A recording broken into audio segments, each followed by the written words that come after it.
नमो अरिहन्ताणं नमो सिद्धाणं नमो आयर्याणं नमो वज्रायाणं नमो लोये सौसाहुणं मङ्गलं भगवान् वीरो मङ्गलं गौतमो गणी मङ्गलं कुन्दकुन्दार्यो जैन धर्मोस्तु मंगलम सर्वमंगल मांगल्यम सर्वकल्याणकारकम प्रधानम सर्वधर्माणां जैनम जयतु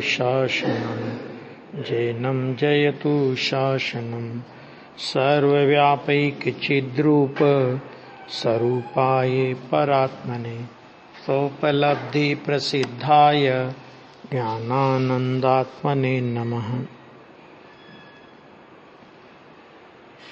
178 गाथा हो गई थी, अब 179 गाथा। अब ऐसा सिद्ध करते हैं कि राग परिणाम मात्र कहते हैं, इसमें राग देश मोह सब आ जाते हैं। जो भाव बंध है ना, सो द्रव्य बंध का हेतु होने से वही निश्चय बंध है ना। निश्चय बंध क्या है कि ये जो भाव बंध है, कौन सा? राग परिणाम मात्र है ना। जितना भी विकारी परिणाम का समुदाय है, राग द्वेष मोह सब आ गए उसमें।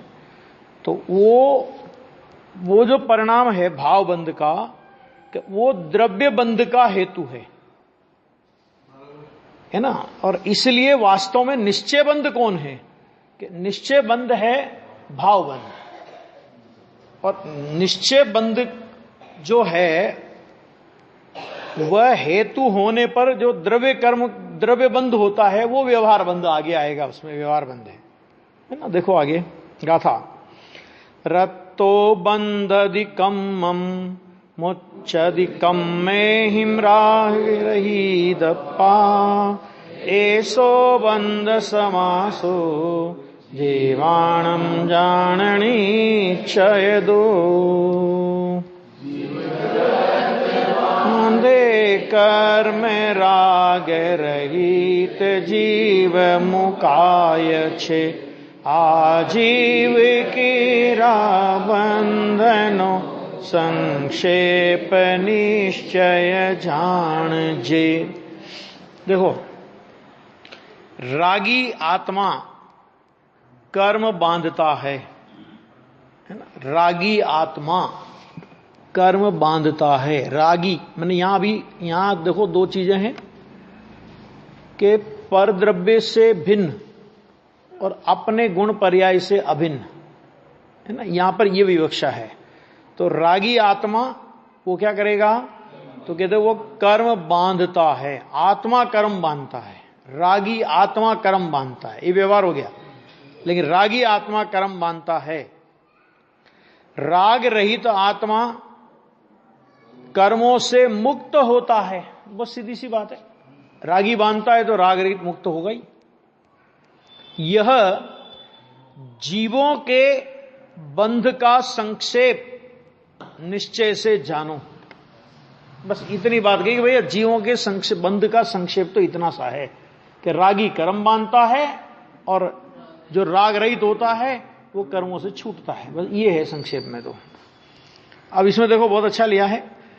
अब देखो रागी जीव का बहुत अच्छा अर्थ किया कि राग परिणत जीव ही, कि जो जीव वर्तमान में राग परिणाम से परिणमित हो रहा है, अर्थात राग परिणाम रूप प्रवर्तन कर रहा है, वह जीव ही नवीन द्रव्य कर्म से बंधता है। नवीन द्रव्य कर्म, क्योंकि देखो राग होता है उसमें तो पुराना द्रव्य कर्म का उदय निमित्त है। क्या कहा? राग होता है ना, तो राग के होने में तो पुराने द्रव्य कर्म का उदय निमित्त है, उसमें जुड़े अपन। तो वो तो उसमें राग के होने में तो वो निमित्त है। लेकिन राग होता है तो उस राग होने से नवीन द्रव्य कर्म बंधता है। तो ये नया बंध होता है। वैराग्य परिणत नहीं बंधता। वैराग्य किसे कहते हैं?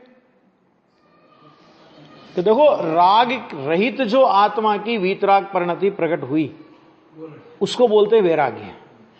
सामान्य रूप से वैराग्य का मतलब घर छोड़ दिया, वस्त्र छोड़ दिए, है ना, धन रुपया पैसा छोड़ दिया, ये कोई वैराग्य का लक्षण नहीं है।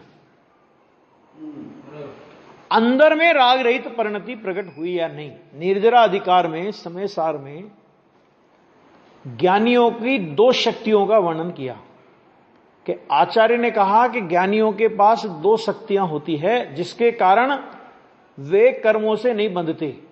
कि वो कौन कौन सी शक्ति होती है? तो उन्होंने कहा कि एक ज्ञान शक्ति होती है और दूसरी वैराग्य शक्ति होती है। तो अपने को ऐसा लगता है कि दो शक्तियां माने दो काम, दो चीजें हो गई है, जबकि दो नहीं है।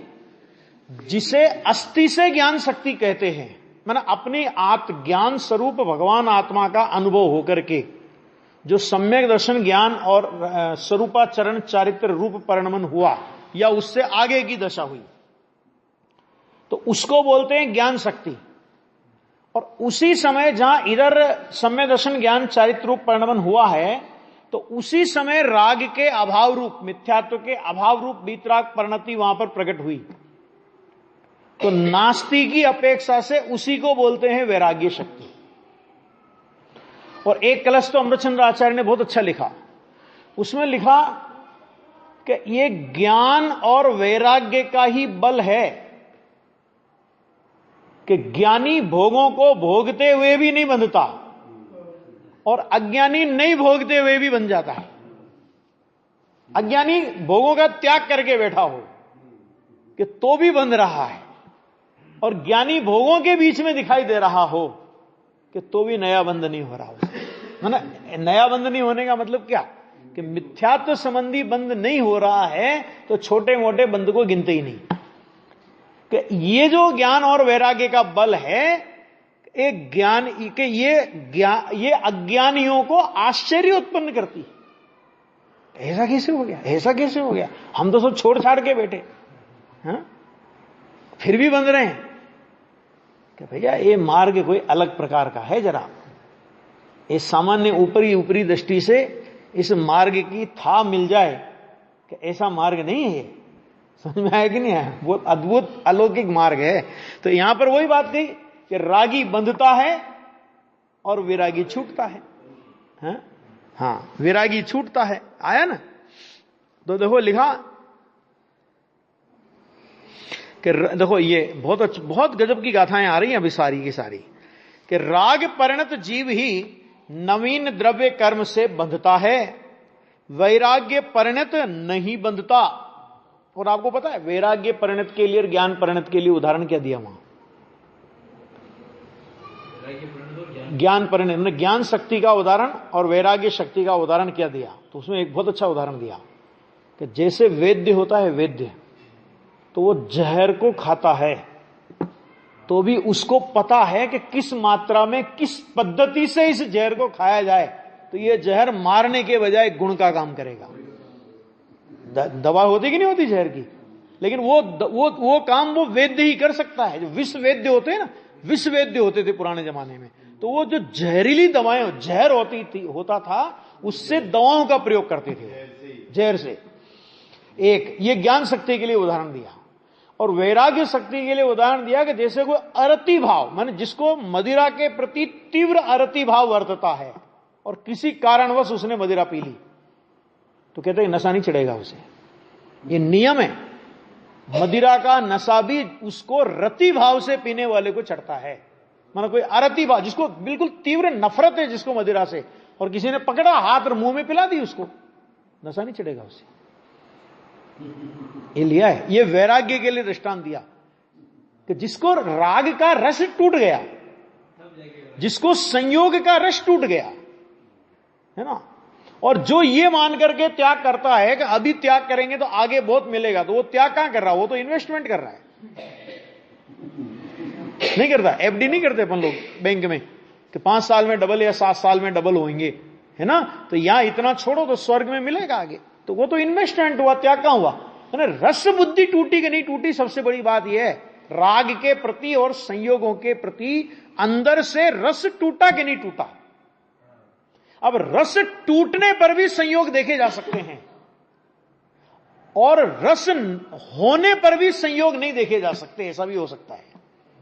अंदर में रस हो राग का और संयोगों का, है ना, और बाहर में संयोग का त्याग करके बैठा हो, ऐसा हो सकता है।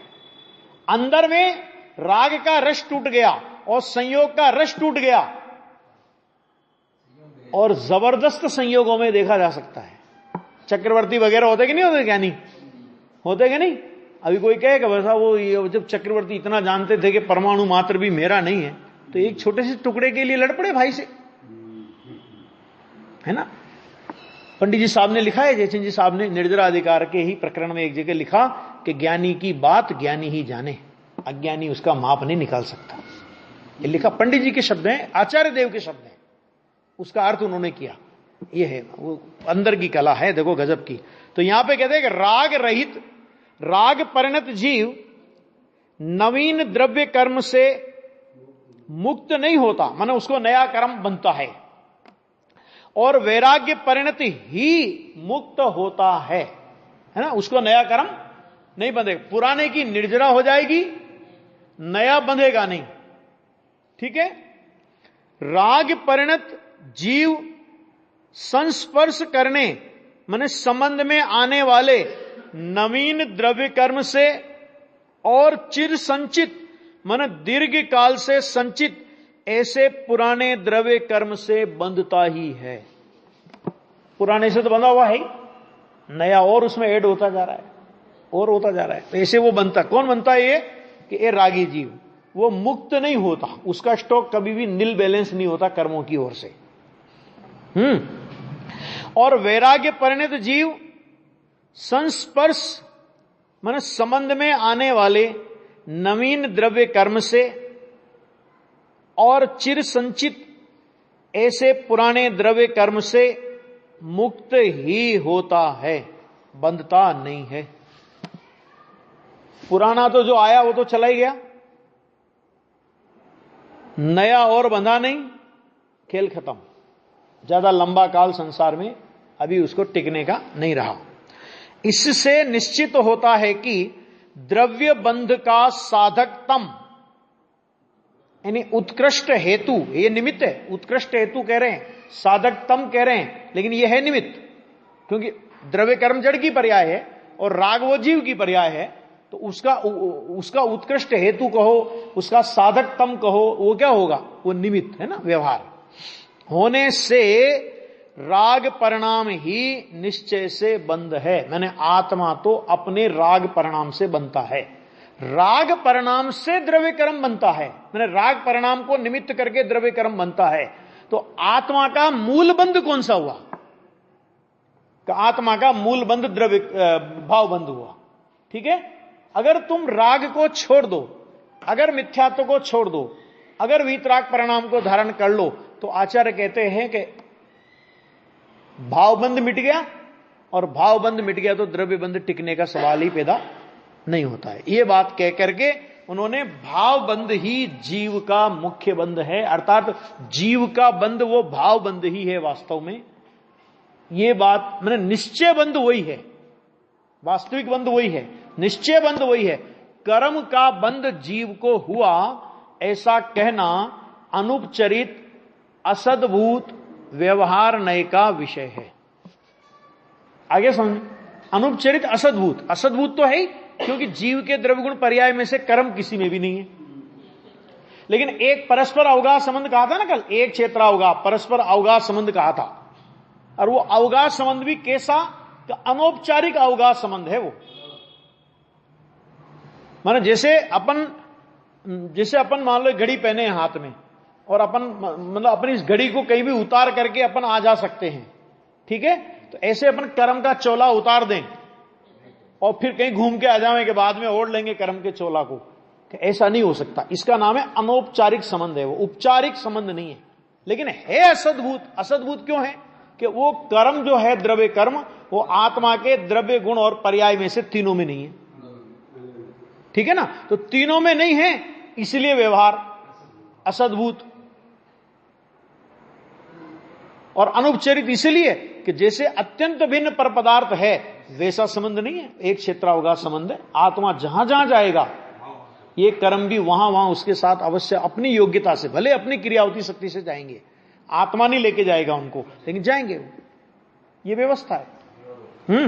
अब देखो, अब परिणाम का द्रव्य बंध के साधकतम राग से विशिष्टपना सविशेष प्रकट करते हैं, अर्थात परिणाम द्रव्य बंध के उत्कृष्ट हेतुभूत, परिणाम द्रव्य बंध के उत्कृष्ट हेतुभूत राग से विशेषता वाला होता है।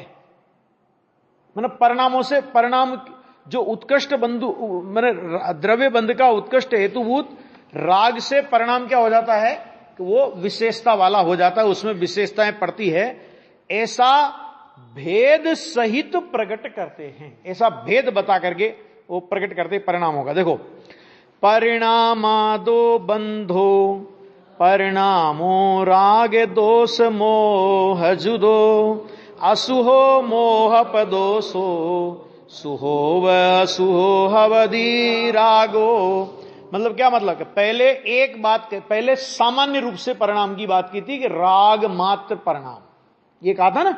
अब उस परिणाम के भेद बताते, उस परिणाम की विशेषताएं कि वो राग रूप है, द्वेष रूप है, वो सब बता रहे हैं। देखो, परिणाम थी छे बंध राग विमोह द्वेष थी युक्त जे छे मोह द्वेष अशुभ राग अशुभ वाशुभ हो ये छे। अब देखो गजब, परिणाम से बंध है, ये नियम तो पहले है ही, परिणाम से बंध है। इसका मतलब क्या हुआ कि हम तो बंध का संबंध मात्र क्रिया से लगाते हैं, शरीर की क्रिया से बंध का संबंध लगाते हैं। शरीर की क्रिया से जीव को पुण्य नहीं होता, शरीर की क्रिया से जीव को पाप नहीं होता, और शरीर की क्रिया से जीव को धर्म नहीं होता। क्यों नहीं होता? क्योंकि शरीर की क्रिया जीव में नहीं होती, जीव से नहीं होती। शरीर की क्रिया जीव में होती तो जो क्रिया जीव में हुई नहीं उसका बंध जीव को कैसे होगा? और शरीर की क्रिया जीव से होती है कि जीव से नहीं होती, तो जो क्रिया जीव से नहीं हुई उसका बंध जीव को कैसे होगा? समझ में आ गया? तो शरीर की क्रिया तो पौद्गलिक है, उससे तो बंध और मोक्ष का कोई संबंध नहीं, पुण्य और पाप का कोई संबंध नहीं। ठीक है। अब परिणाम से बंध है, तो परिणाम एक सामान्य शब्द लिया, परिणाम, कि परिणाम से बंध है। भी कौन से परिणाम से बंध है? कि परिणाम तो वीतरागी परिणाम भी परिणाम कहलाते हैं और विकारी परिणाम भी परिणाम कहलाते हैं, बराबर ना? तो वीतरागी परिणाम से बंध नहीं, माने राग परिणाम से बंध है। अब राग परिणाम के प्रकार यहां पे बताते, देखो कि वो परिणाम कैसा है कि जो परिणाम राग द्वेष मोह युक्त है। राग द्वेष ये चारित्र मोह से संबंधित परिणाम है। समझ में आ गया? क्या कहा? कौन से, किससे संबंधित है? कि ये चारित्र मोह से संबंधित परिणाम है। और मोह युक्त, मोह माने जो दर्शन मोह से संबंधित परिणाम, मैंने मिथ्यात्व परिणाम। अभी पहले कौन सा जाएगा? अभी गलती क्या चल रही है कि दर्शन मोह माने मिथ्यात्व के त्याग की किसी को चिंता नहीं। ठीक है। और ये उपदेश सबको बहुत बढ़िया लगता है, क्या भैया कषाय मत करो, भैया क्रोध मत करो, फलाना मत करो, ये मत करो, ऐसा जीवन जियो। माने आजकल सिद्धांत दृष्टि से विचार करने के बजाय सभी उपदेशक पद्धति से बोलने लगे, जबकि उपदेश देने का अधिकार वास्तव में ज्ञानी को है। हम सैद्धांतिक चर्चा कर सकते हैं, क्योंकि हमें यह कहने का अधिकार कैसे है कि राग का अभाव करो। तुम्हारे हो गया क्या राग का अभाव? सिद्धांत बताइए कि पहले किसका अभाव होता है और बाद में किसका अभाव होता है। अभी दर्शन मोह का अभाव नहीं हुआ है ना, समझना। और चारित्र मोह को कम करने की कोशिश करे कि नहीं ये हटा, ये थोड़ा ऐसा करो, ऐसा करो, ऐसा करो। तो एक बहुत अच्छा उदाहरण मैं आपके सामने रखता हूं, उस पर आप विचार कर लेना कि अपने यहां जैनी के 3 लक्षण बताए गए। रात्रि भोजन नहीं करना, अनछना पानी छानकर पानी पीना, माना अनछना पानी नहीं पीना, और देव दर्शन करना। ये बाहर के जैन के लक्षण है ना, बराबर। अब एक आदमी जो महीने में एक आध बार मदिरा पान करता है, ध्यान से सुनना भैया, क्या करता है? मदिरा पान करता है, और 30 दिन मदिरा पान करता है महीने में 1 या 2 बार, और 30 दिन पानी छान करके पीता है। अभी बताओ जैन के कितने लक्षण उसके हम मानने के लिए तैयार हैं? अरे जितना कर रहा उतना तो मानो। वो से लोग कहते नहीं, जितना कर रहा उतना तो मानो, लेकिन ये नहीं हो सकता। तुम पानी छान के पी रहे हो, लेकिन अगर मदिरा का त्याग नहीं है तो एक भी लक्षण जैनी का माना नहीं जाएगा, सब जीरो हो गया, है ना। पहले मदिरा का पान माने अनछना पानी नहीं पीना चाहिए, बहुत बढ़िया बात है, लेकिन अनछने पानी के पहले मदिरा का त्याग होता है। वो त्याग नहीं करे, है ना। इसको मैं दूसरी भाषा में कहूं तो मांसाहार का भोजन करता हो और क्या मेरे आलू का त्याग है जी,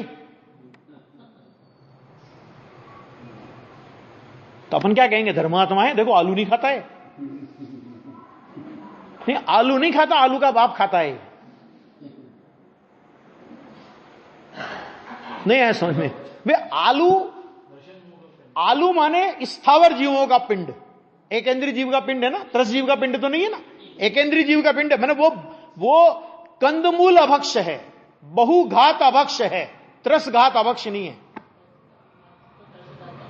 ना। तो मांसाहारी भोजन करता है, नॉनवेज भोजन करता है, और फिर कहता है कि नॉनवेज होटल, लेकिन आलू नहीं चलेगा मेरे, ध्यान रखना जरा। मानोगे कि कितना बड़ा धर्मात्मा, देखो आलू नहीं खाता है। ये ऐसे ही है, मिथ्यात्व के त्याग के बिना चारित्र मोह को तीव्र से मंद करने का प्रयास, ये बिल्कुल ऐसा ही है कि नॉनवेज तो हम करते हैं भोजन, समझ में आ गया, लेकिन आलू नहीं खाते। मदिरा का पान करते हैं लेकिन पानी छान करके पीते हैं। ये क्रम नहीं है। लोक में एक पद्धति है कि किसी भी कार्य को करने के लिए लोक में उस कार्य की एक व्यवस्थित पद्धति है, और यदि उस पद्धति से वो कार्य किया जाएगा तो सफलता मिलेगी। तो क्या जैन दर्शन का मुक्ति मार्ग इतना साधारण और इतना सीधा है कि हम अपनी मति कल्पना से कैसे भी इस मार्ग में प्रवर्तन कर लें और हमें मुक्ति मिल जाए? देखो, प्रवर्तन कर लें उसके लिए तो हम स्वतंत्र हैं, क्योंकि किसी को निगोज जाना है, दूसरे को रोक थोड़ी सकता है। तो कुछ भी प्रवर्तन करने के लिए तो हम स्वतंत्र हैं, लेकिन हमारे कुछ भी प्रयत्न को मोक्ष मार्ग नाम मिलेगा, यह बात कहां से लाए? उसकी एक पद्धति है। क्या पद्धति है? कि पहले मोह जाएगा, उसके बाद राग द्वेष जाएंगे। अरे द्वेष में राग भी नहीं जाएगा, उसके बाद द्वेष जाएगा, और उसके बाद राग जाएगा। ये क्रम है ना, ये क्रम है। अब इसी क्रम से चलना पड़ेगा। तो यहां कह रहे हैं कि परिणाम कैसे हैं कि राग द्वेष मोह युक्त हैं, उनमें से, अब देखो ध्यान से सुनना जरा, अभी देखो उनमें से, अब ये इसमें एक बहुत गजब का न्याय आ रहा है कि उनमें से मोह,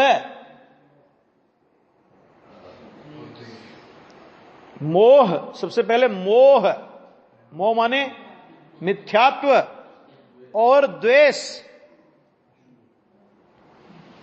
अशुभ है। ये एक बार और ध्यान देना कि द्वेष अशुभ है, ये एक सामान्य कथन है। ध्यान से सुनना, अभी एक और बात ध्यान से सुन लेना कि द्वेष अशुभ है, ये एक सामान्य कथन है, क्योंकि द्वेष के भी प्रशस्त और अप्रशस्त भेद होते हैं। नियमसार में है। कैसे? कि कोई अपने धर्म और धर्मायतन पर आक्रमण कर रहा है। गिरनार बचाओ आंदोलन के लिए अपन जो झंडा लेकर के घूमे, है ना, या संथारा के विरोध में जो अपन ने नारे लगाए थे, तो बिना तो वो प्रशस्त द्वेष है, लेकिन वो गौण किया जाता है। द्वेष का सामान्य अर्थ क्या लिया जाता है? द्वेष माने अशुभ, इसलिए उसको अशुभ में लिया। वो सामान्य भेद, सामान्य बात है, वो एक विशेष व्यवस्था है कि प्रशस्त भी उसका भेद हो सकता है इस कंडीशन में। लेकिन मिथ्यात्व के ये शुभ मिथ्यात्व है और ये अशुभ मिथ्यात्व है, ऐसा कोई भेद जिनागम में नहीं है। आ गया कि मिथ्यात्व तो नियम से अशुभ ही है। आ गया समझना बात को। और नियम से अशुभ ही नहीं, ऐसा इतना बड़ा अशुभ है कि जिस अशुभ के छूटे बिना कितना ही अशुभ छोड़ लो बाहर का चारित्र का, अशुभ छूटने का व्यवहार भी लागू नहीं होता। क्या कहा, ध्यान से सुनना जरा। तो वो अपन अपनी स्थानीय स्वाध्याय है। मैं तो बाहर भी ऐसे ही चलाता हूं, कोई तकलीफ नहीं है, क्योंकि जिसको पचेगी उसको पचेगी, नहीं पचेगी तो अपना क्या लेगा। ये बात है ना अपनी, तो सीधी सी बात है। तो देखो ये है कि भाई क्यों नहीं, अभी क्या शब्द का प्रयोग किया कि मिथ्यात्व माने वो अशुभ है कि जिस अशुभ के छूटे बिना राग की कैसी ही मंदता के ऊपर अशुभ छूटा है, ऐसा व्यवहार भी लागू नहीं होता। और इसका प्रमाण आप कहोगे प्रमाण चाहिए, तो प्रमाण यह है कि मिथ्या दृष्टि द्रव्यलिंगी मुनिराज महामंद कषाय के परिणाम से 9वें ग्रेवक जाते हैं। महामंद कषाय का परिणाम है ना, और 9वें ग्रेवक जाते हैं, है ना। बाहर में देखा जाए तो उग्र से उग्र संयम का पालन करते हैं, बराबर है। लेकिन जिनागम क्या कहता है? जिनागम कहता है वह असंयमी है। असंयम माने पाप, असंयम माने पुण्य के पाप। अच्छा बता दो, आप लोग नक्की कर लो। संयम माने पुण्य या धर्म, वीतराग संयम है तो धर्म, शुभ भाव रूप संयम है तो पुण्य। और असंयम माने क्या होता है बताना जरा। धरती हिल जाए ऐसा है तत्व ज्ञान। ये क्या कहा? असंयम माने क्या? असंयम माने पाप। और उसको 9वें ग्रेवक जाने वाले मिथ्या दृष्टि मुनिराज को जिनागम असंयमी कह रहा है। अभी मुझे कहने की जरूरत नहीं आगे कि क्या कह रहा है, और नहीं होना है तो लो ये प्रमाण आपको बता देता हूं। मैं तो क्या अपने सामने तो प्रमाण सामने रखते हैं, अपने घर से कुछ नहीं बोलते, प्रमाण सामने रखते हैं, और उसके बाद फिर किसी से कोई तकलीफ नहीं है। देखो ये प्रमाण है इसका। 137 नंबर का कलश है समय सार के अंदर, निर्जरा अधिकार है ना, उस निर्जरा अधिकार का 137 नंबर का कलश है।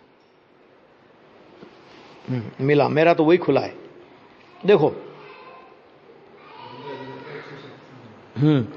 137 नंबर का कलश, नियम सार, समय सार, और पेज नंबर है 313।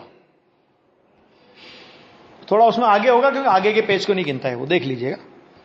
ये 137 नंबर का कलश है। देखो यहां पे इसका भावार्थ देखना।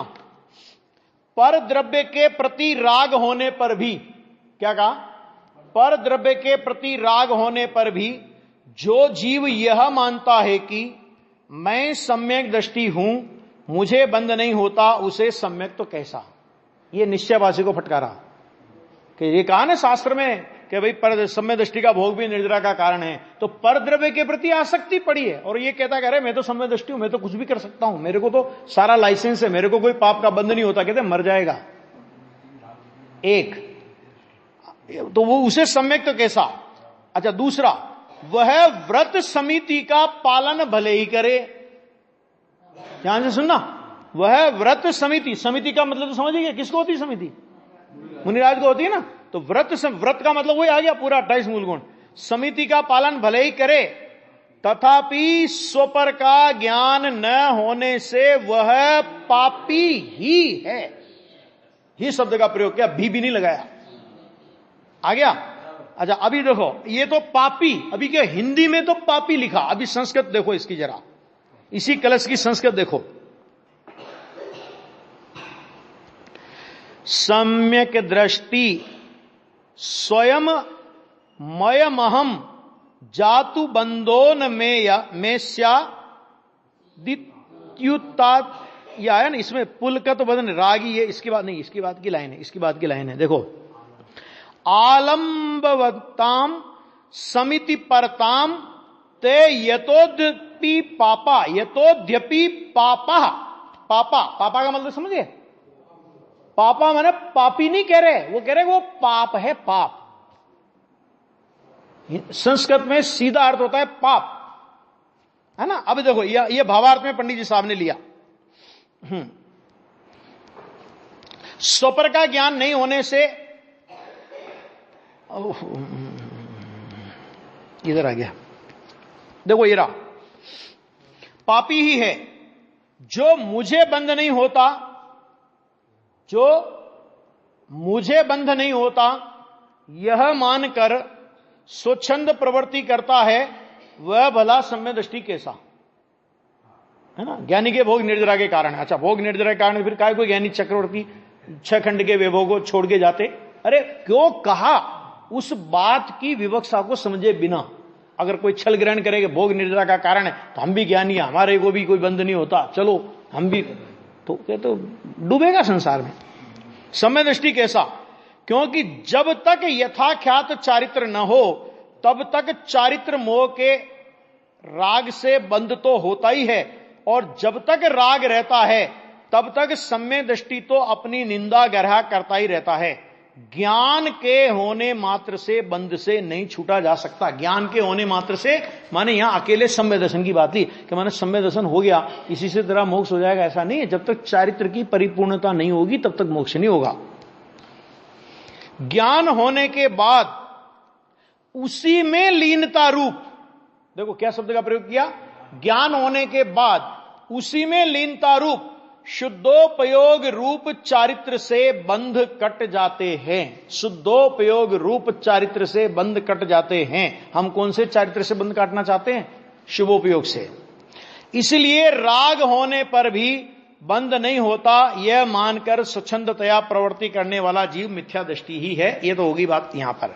अब देखो सेकंड, कि यहां कोई पूछता है कि व्रत समिति शुभ कार्य है, ये तो शुभ कार्य, तब फिर उनका पालन करते हुए भी उनका पालन करते हुए भी जीव को पापी क्यों कहा गया है? प्रश्न समझ में आ गया ना? हाँ, शुभ है ना, वो तो शुभ कार्य है, तो कम से कम भरे तुम धर्मात्मा नहीं कहो, पुण्यात्मा तो कहो, इतनी तो लिहाज रखो। पापी क्यों कहा गया है? उसका समाधान यह है, सिद्धांत में, ध्यान से सुनना, अध्यात्म में नहीं कहा है। अरे अध्यात्म में तो कहा ही है, लेकिन यहां बात काहे से उठा रहे वो, कि सिद्धांत में। और सिद्धांत शब्द जहां आता है वहां समझ लेना करणान योग में, ऐसा ही। और करणान योग माने धर्म काटा, बराबर। तो सिद्धांत में मिथ्यात्व को ही पाप कहा है, मिथ्यात्व को ही पाप कहा है। जब तक मिथ्यात्व रहता है तब तक शुभाशुभ सर्व क्रियाओं को अध्यात्म में परमार्थतः पाप ही कहा जाता है। कि जब तक मिथ्यात्व है तब तक अध्यात्म तो सब शुभ और अशुभ क्रियाओं को पाप ही कहेगा। चरणान योग में भले उसको पुण्य पाप के रूप में कहा जाता हो, अध्यात्म तो पाप ही कहेगा। और व्यवहार नय की प्रधानता में, ध्यान से सुनना, व्यवहारी जीवों को अशुभ से छुड़ाकर शुभ में लगाने की शुभ क्रिया को कथनचित पुण्य भी कहा जाता है। कथनचित पुण्य भी कहा जाता है। और वहां क्या कहा था? पाप ही कहा जाता है। पाप में ही शब्द का प्रयोग किया और पुण्य में भी शब्द का प्रयोग किया। भी कहा, भी ऐसा भी कह देते हैं। क्यों कह देते हैं? जीव को अशुभ से छुड़ाने के लिए कह देते हैं। आ गया वजन का अंतर समझ में आ रहा है भी और ही में? हाँ, व्यवहार नहीं की। ऐसा कहने में स्यादवाद मत में कोई विरोध नहीं है। आ गया एक। अब एक और न्याय है, वो न्याय क्या है कि पहले से चौथे गुणस्थान तक घटता हुआ अशुभोपयोग, घटता हुआ अशुभोपयोग है ना, शुभोपयोग है और चौथे में कदाचित शुद्धोपयोग भी है, उसको गौण किया। अच्छा, उसके बाद नहीं सॉरी, पहले से तीसरे तक घटता हुआ अशुभोपयोग, चौथे से छठवें गुणस्थान तक बढ़ता हुआ शुभोपयोग, 7वें से 12वें तक बढ़ता हुआ शुद्धोपयोग, 13वां और 14वां गुणस्थान शुद्धोपयोग का फल। इसमें क्या बात विशेष आई बताओ कि पहले से तीसरे गुणस्थान तक घटता हुआ अशुभोपयोग कहा। इसका मतलब क्या हुआ कि पहले से दूसरे गुणस्थान में अशुभोपयोग घटेगा। मतलब क्या मतलब समझ में आ गया ना कि पहले गुणस्थान में सर्वाधिक अशुभोपयोग माना गया और पहले से दूसरे गुणस्थान में अशुभोपयोग घटेगा। ठीक, लेकिन पहले से दूसरा गुणस्थान कब आएगा? हाँ, जब पहले से चौथे गुणस्थान में आएगा और चौथे से कदाचित गिर जाएगा। इसका मतलब समझने के न्याय समझे कि न्याय यह है कि अशुभोपयोग पर घटने का उपचार भी तब आएगा जब एक बार तू सम्यक दर्शन प्राप्त कर लेगा। यह कहना है। न्याय समझ में आया कि नहीं आया? है? और सबसे अधिक अशुभोपयोग कि सबसे अधिक अशुभोपयोग मिथ्या दृष्टि का, पहले गुणस्थान वाले का। अब पहले गुणस्थान वाले में निगोद का जीव हो कि 9वें ग्रेवक जाने वाला मिथ्या दृष्टि द्रव्यलिंगी हो। तारतम्यता रूप से परिणामों में भेद होने पर भी ये सब अशुभोपयोगी मिथ्या दृष्टि गुणस्थान वाले कहलाएंगे। क्या कहा? कौन से गुणस्थान वाले? अशुभोपयोगी मिथ्या दृष्टि गुणस्थान वाले कहलाएंगे, क्योंकि मिथ्या दर्शन से बड़ा पाप विश्व में कोई नहीं है। तीव्रता मंदता कुछ भी हो, लेकिन वो फर्क तो अशुभोपयोग में रहेगा ना। घटता अशुभ उपयोग, मान लो ठीक है मिथ्यात्व मंद हुआ किसी का, तो मिथ्यात्व मंद होगा तो अशुभोपयोग मंद हुआ। मिथ्यात्व मंद होगा तब लागू पड़ेगी ना वो बात। द्रव्यलिंगी मिथ्या दृष्टि है तो द्रव्यलिंगी मुनिराज हैं, तो द्रव्यलिंगी मुनिराज को मिथ्यात्व मंद है। ध्यान से सुनना, अभी क्या कहा? उनको क्या मंद हुआ? 9वें ग्रेवक क्यों गए कि मिथ्यात्व मंद हुआ। कषाय मंद है लेकिन साथ में मिथ्यात्व भी मंद है, तो मिथ्यात्व मंद है तो अशुभोपयोग की मंदता कह सकते हो, शुभोपयोग नहीं कह सकते। ये तो शुभोपयोग की मंदता है, मतलब वो शुभोपयोग शुद्ध के पास ही है, नहीं है। दुख की कमी को सुख नहीं कहते। कहते हैं दुख की कमी को सुख। नहीं, बॉर्डर पे नहीं पहुंचे ना। 104 डिग्री बुखार से 103 डिग्री बुखार आया तो बुखार की कमी को निरोगता नहीं कहते। आगे समझ में। शुभोपयोग का व्यवहार तब लागू होगा जब सम्यक दर्शन प्राप्त करेगा। ठीक है, एक बात। अब चरणान योग की शैली में, अब ध्यान से सुना, ये अध्यात्म शैली और चरणान योग में, क्योंकि वहां पर कसाय की तीव्रता और मंदता के आधार पर मापा जाता है। ठीक है, कसाय की तीव्रता मंदता के आधार पर, ठीक है ना, तो वहां द्रव्यलिंगी मुनिराज को शुभ भाव वाला कह देंगे, क्योंकि वो 9वें ग्रेवक गए।